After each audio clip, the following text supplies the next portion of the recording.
Social മീഡിയയിലായിരുന്നെങ്കിൽ ഒരുപക്ഷെ ഈ love ജിഹാദ് ആരോപണം അത്ര ഫലപ്രദമായി അവർക്ക് പ്രചരിപ്പിക്കാൻ കഴിയില്ലായിരുന്നു. ബട്ട് എന്തോ ആവട്ടെ, ഇപ്പോൾ 18 വർഷമാവുന്നു.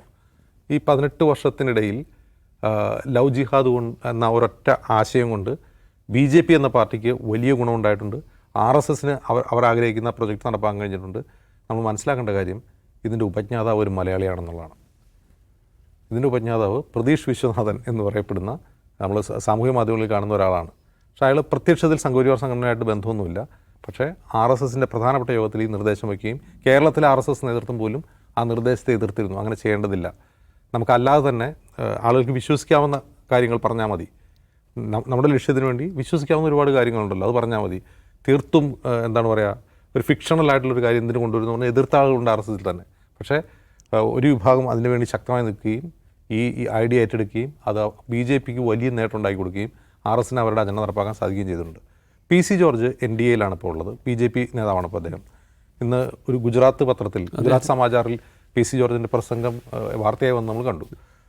അപ്പോൾ എന്തുകൊണ്ടാണ് PC ജോർജ് ഇത് പറഞ്ഞാൽ PC ജോർജിൻ്റെ ടാസ്ക് അതാണിപ്പോൾ. PC ജോർജിന് BJPക്ക് വേണ്ടി പ്രത്യേകിച്ചൊന്നും ചെയ്യാനില്ല. BJP വൈസ് പ്രസിഡന്റ് എന്ന നിലയിൽ അദ്ദേഹത്തിന് പ്രത്യേകിച്ച് പണിയൊന്നും ചെയ്യാനില്ല.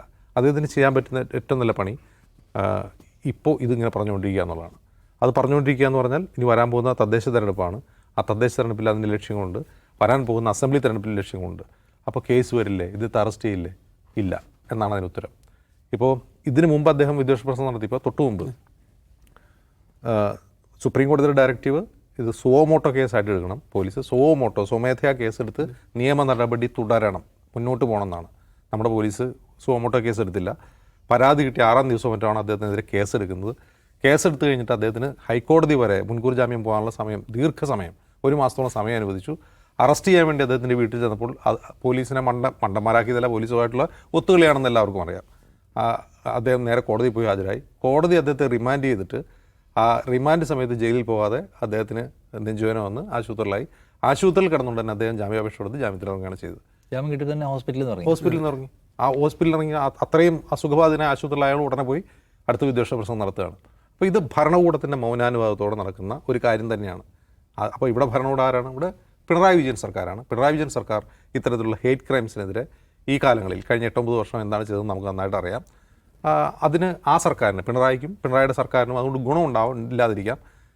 എന്തുമാവട്ടെ, അവർ ചെറുവിരൽ അനക്കില്ല എന്നുള്ളത് ഉറപ്പാണ്. നരേന്ദ്രമോദി എങ്ങനെയാണോ ഇന്ത്യയിൽ ഹേറ്റ് ക്രൈംസ് പ്രോത്സാഹിപ്പിക്കുന്നത്, അതിന് സമാനമായി തന്നെ LDF സർക്കാർ ഹേറ്റ് ക്രൈംസിനോട് നിസ്സംഗത പാലിക്കുകയാണ്. പ്രോത്സാഹിപ്പിക്കുന്നില്ലെങ്കിലും നിസ്സംഗത പാലിക്കുകയാണ്. ആ നിസ്സംഗതയുടെ എന്തെങ്കിലും ഗുണം ചിലപ്പോൾ പിണറായിക്ക് വരാൻ പോകുന്ന തദ്ദേശ തെരഞ്ഞെടുപ്പിലുണ്ടാവും. ചിലപ്പോൾ ഭരണ തുടർച്ചയുണ്ടായേക്കാം.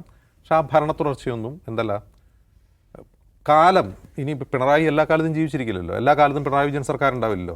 ഒരു കാലത്ത് ചരിത്രം പിണറായി വിജയനെ